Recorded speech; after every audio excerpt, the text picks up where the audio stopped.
കയറി വാ കുട്ടിയെ. കയറാനൊക്കെ പ്രയാസമാണ്. എനിക്കറിയാം എന്തിനു വന്നാന്ന്. കൂട്ടുകാരെ, ചക്ക കിട്ടി. അതിന് മണം കിട്ടി. താഴെ വീട്ടിൽ നിന്ന് തന്നതാണ്. അതിൻ്റെ മണം കേട്ടപ്പം ഇതാ ചോറേ വേണ്ടാത്തുള്ളൂ.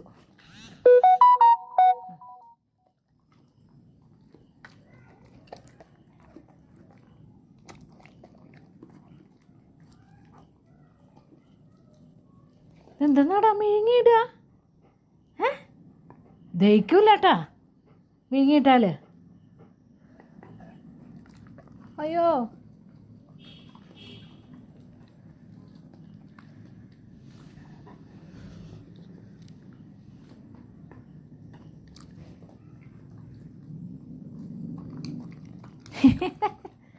അപ്പോൾ എന്നാൽ പിന്നെ ഒരു ചക്ക വെട്ടിയിട്ട് പഴിപ്പിച്ച് തന്നാൽ മതിയല്ലോ അല്ലേ?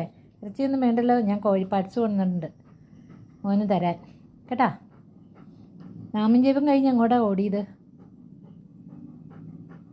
ഇപ്പോൾ മുറിവൊക്കെ ഉണങ്ങി തുടങ്ങി. ഇപ്പോൾ ഒരു സമാധാനമായി, എനിക്കും സമാധാനമായി. പക്ഷെ നല്ല ക്ഷീണമുണ്ട്. ഭക്ഷണമൊന്നും കഴിക്കാണ്ടായി. എന്തോ ഭയങ്കര തല മാത്രമേ ഉള്ളൂ.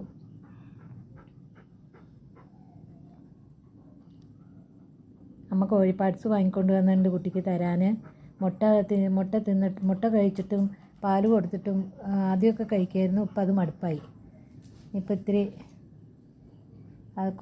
ഇറച്ചി കൊടുത്താൽ ഉരുണ്ടോളൂ.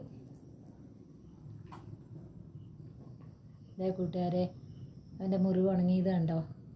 ഉണങ്ങി വരുന്നുണ്ട്. എനിക്ക് സമാധാനമായി കേട്ടോ. അതുപോലെ നിങ്ങൾക്കും സമാധാനമായി എന്ന് വിശ്വസിക്കുന്നു. നിങ്ങളെയൊക്കെ പ്രാർത്ഥന ജാങ്കോയുടെ കൂടെ ഉണ്ടെന്നറിയാം.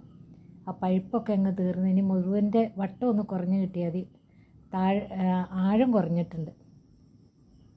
ഓക്കെ, എല്ലാവർക്കും നല്ലൊരു സന്ധ്യാവന്തനം നേരുന്നു. ജാങ്കോ നാമം ചോദിച്ച് പോയതാണ് പുറത്തേക്ക്.